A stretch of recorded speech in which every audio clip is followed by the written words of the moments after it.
todos, ¿cómo están? Vamos a ver hoy día la siguiente clase que habla de la composición cinematográfica.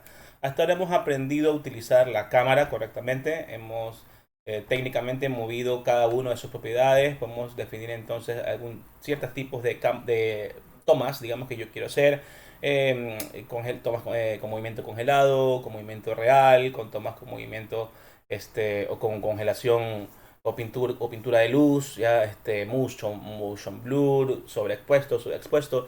Todos esos valores que ya hemos nosotros aprendido nos va a ayudar pues a tener obviamente un control sobre lo que queremos conseguir, ¿verdad? Queremos algo más oscuro, algo más algo correctamente expuesto o algo sobreexpuesto por algún tipo de fin artístico, lo podemos hacer tranquilamente, ¿no? El hecho es, o el problema viene cuando ya no logro controlar correctamente esto y puedo tener, digamos que resultados no deseados. Eso es lo peor que nos puede pasar. Debemos tener control total sobre cómo va a verse nuestra imagen. Bien, ahora viene la parte también más, digamos que también artística y narrativa de nuestra parte, digamos, de trabajar como un camarógrafo o incluso como un director de fotografía. Recordemos que acá estamos aprendiendo para todo esto, ¿no? Si yo quiero algún día, por ejemplo, dirigir o ser director de fotografía de una película, yo debo conocer todos estos elementos, detalles y cuestiones técnicas que involucran la parte de creación de contenido, ¿no? En este caso, de grabar o de crear una foto o un video. Ya, la composición es la parte más artística narrativa de nuestro proceso de producción audiovisual. Normalmente un director tiene definido una forma de contar la historia, ¿no? Uno define un guión literario y ahí tú decides cómo contar la historia, el orden, las formas, los diálogos. ¿Ya? Recordemos también que en el guión literario no se admite planos ni movimientos. Esto es un error que muchos que están recién empezando pueden hacerlo, pueden crear un guión literario y empiezan a poner los movimientos de cámara o planos. Eso es un error. El guión literario debe ser lo más eh, antipersonal, lo más práctico posible. Tú no puedes en un guión literario definir, por ejemplo, lo que una persona piensa o siente, lo que ve tal vez, ¿ok? Esta persona vio esto. Ya tienes que tú describir la imagen en un guión literario, lo que tú tienes que ustedes pensar en cómo se escribe, es como que estuviesen viendo ustedes ya la película y estuviesen describiendo lo que ven, tal cual. Ya, no hay cómo mostrar pensamientos o lo que uno piensa o lo que siente. Ya, eso lo asumimos, pero no lo decimos, no lo describimos en un guión literario. ¿Por qué digo esto? Porque la forma en la cual yo defino mi composición es justamente la parte en la que yo hago entender estos sentimientos ya al público. Bien, eh, porque en el momento de la composición entran casi todos los departamentos de una producción audiovisual. Ya, dirección, diseño de producción o dirección de arte también, producción obviamente, fotografía y otros más.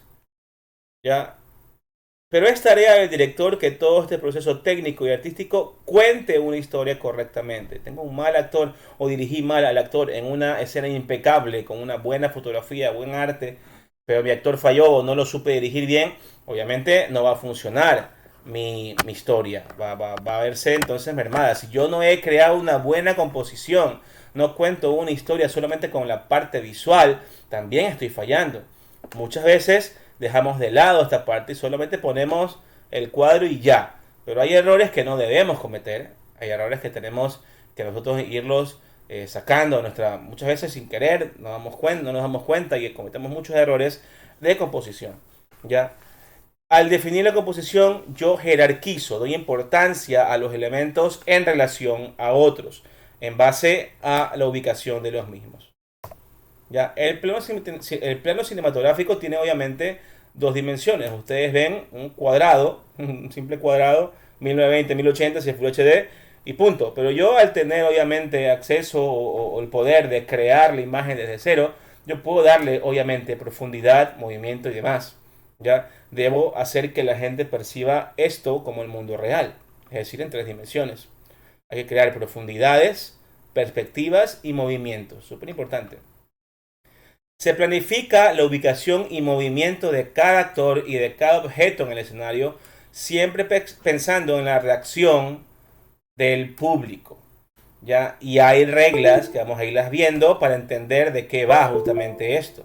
Es súper importante que yo sepa cómo o en qué ubicación dejar cada elemento y a cuál le doy más importancia o no. Si hago un movimiento de cámara, cómo debo terminar el movimiento de cámara, a qué sigo para que la gente entienda lo que yo quiero narrarles.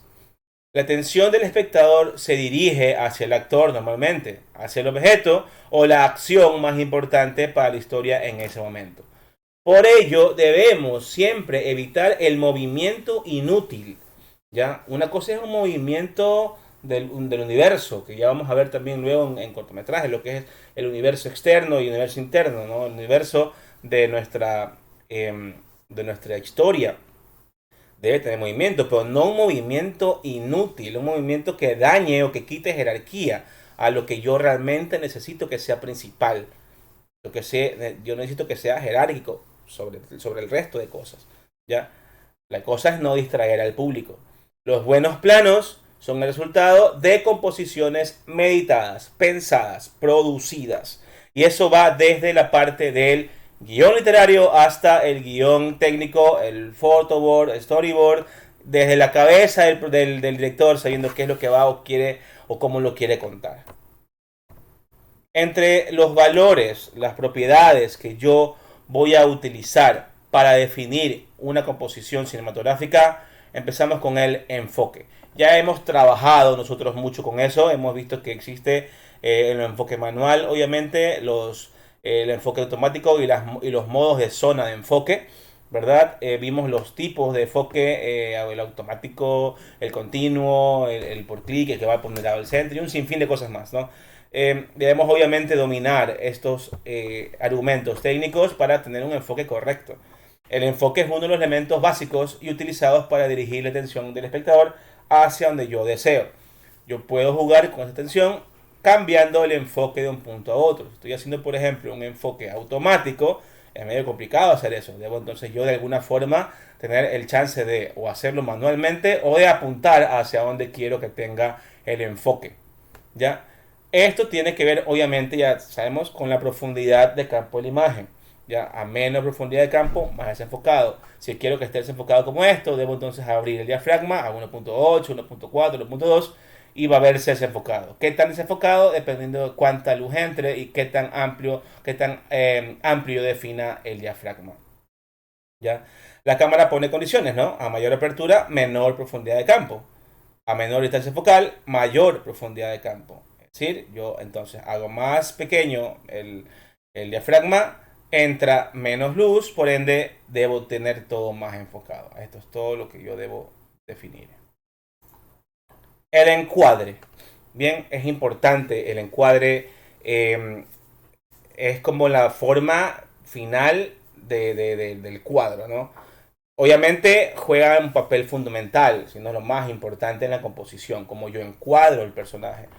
Ya, la elección de lo que incluimos y excluimos a la hora de narrar es súper importante. ¿Qué estoy mostrando y qué no estoy mostrando? Más aún si estoy haciendo movimientos, ¿no? Si paso de un momento en el cual muestro ciertas cosas y luego cambio a otro lado que no, o sigo con movimiento, pero ya no muestro otras, defino entonces justamente la importancia de lo que yo defino como lo que es más o menos importante. Si yo al final empiezo con una persona y hago un movimiento y enfoco a otra, estoy pasando la importancia de un lado a otro. ¿Ya? Entonces, teniendo en cuenta el encuadre, hay muchas técnicas. La primera sería, por ejemplo, rellenar el encuadre, hacer un cropeo más o menos como este. ¿Ya? Tú defines y obligas a la gente a definir, digamos, la importancia en base a quien estás tú, en este caso, enmascarando un círculo, ¿no? ¿Ya? Por ejemplo, un primer plano también, otra forma, es, por ejemplo, cambiando el ángulo. Yo puedo definir qué tan importante es un elemento. Si es un contrapicado, le estoy dando mucha más importancia de lo que tal vez se deba. Ya, el movimiento también es importante, ¿no? Yo defino dónde y cómo. En este caso está en el centro, ¿ya? Tengo gente atrás y gente adelante. y él está hablando hacia alguien o hacia algo. Bien. Por otra parte, hay que evitar que el encuadre parezca bidimensional.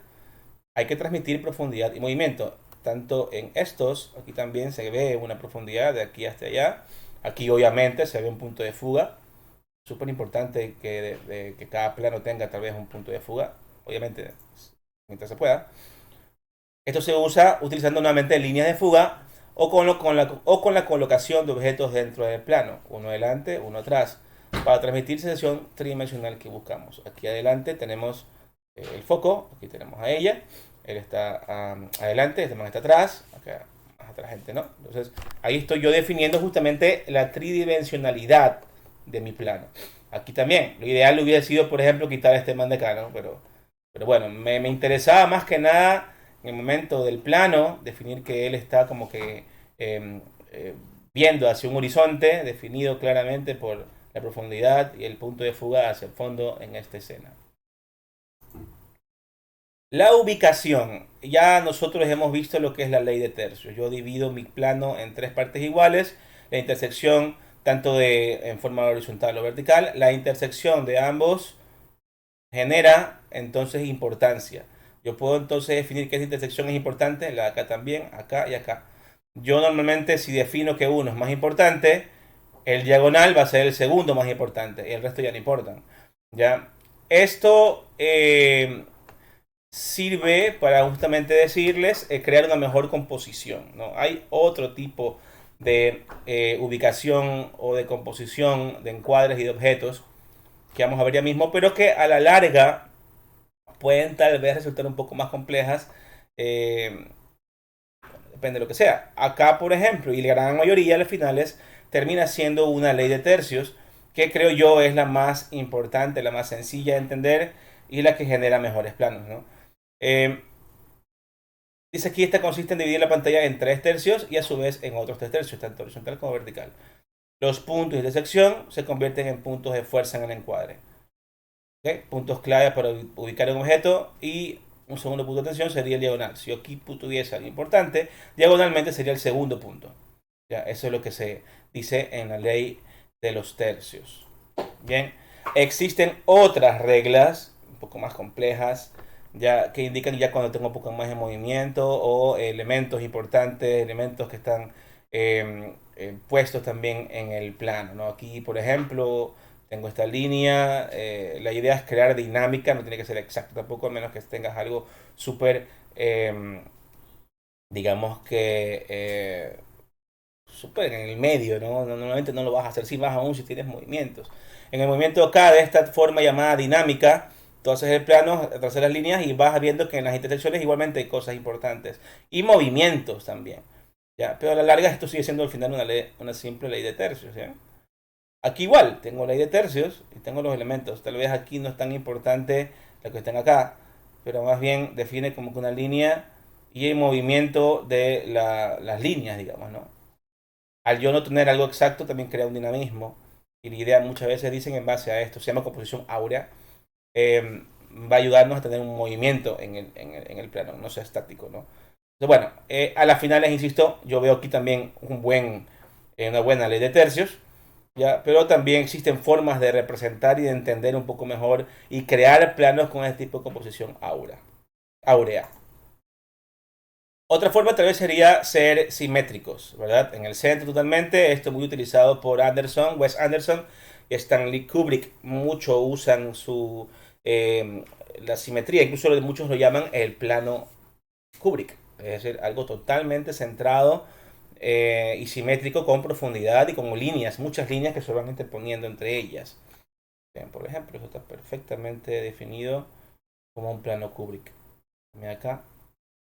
Estas tres películas son de Stanley Kubrick. Esta es la de Wes Anderson. También totalmente simétrico. Y para terminar tenemos la ley de la mirada. Esto ya lo vimos. Bueno, no lo expliqué tal cual, pero ahorita que ustedes van a empezar también a hacer ya más grabaciones y más conversaciones, más que nada en este mes. Ya, si el personaje mira hacia la derecha o hacia la izquierda en este caso, vamos a dejarle un aire del lado que está viendo. Eso es importante. y él está a la derecha, a la izquierda y ve a la derecha, entonces yo dejo un aire hacia la derecha. Bien. Eh, Empezaron a mirar hacia la izquierda y ahí va hay que dejar el aire. Esto es importante más que nada para diálogos y entrevistas. ¿Cuándo yo podría cambiar esta? Si yo, por ejemplo, estoy mostrando que unas dos personas están conversando y luego piensan acercarse, podría en cierto momento o usarlo como un movimiento o como algún tipo de recurso, digamos, narrativo, en el cual le indico ellos rompiendo tal vez esta ley de la mirada, o ubico acá, viendo para allá, dejando más bien un aire atrás, podría estar indicando como que se están acercando, ¿no? A pesar de que tal vez no sea algo bueno, tal vez dos personas que son amantes, ¿no? Yo veo una persona que está, los dos están casados y se van acercando, rompiéndome la ley de la mirada y obviamente entendería que no está bien, ¿no? Entonces, esos detalles también son importantes y narrativos para que yo pueda usar en mis planos, ¿no? La composición, nuevamente, para terminar, decide entonces también la parte de narrativa. Súper importante que yo defina los elementos, los enfoques, las alturas, los encuadres, ¿verdad? Que le doy o no importancia a cada elemento. Siempre tratar de buscar darle profundidad. Si yo hago algo muy plano, obviamente puede ser que no se vea bien, ¿no? Si yo tengo algo tridimensional, se vea mucho mejor, se ve más real, ¿ya? Y bueno, depende totalmente de lo que yo también necesite. Vamos a quedarnos ahí, muchachos. Nos vemos la próxima clase. Hasta luego. Chao, chao.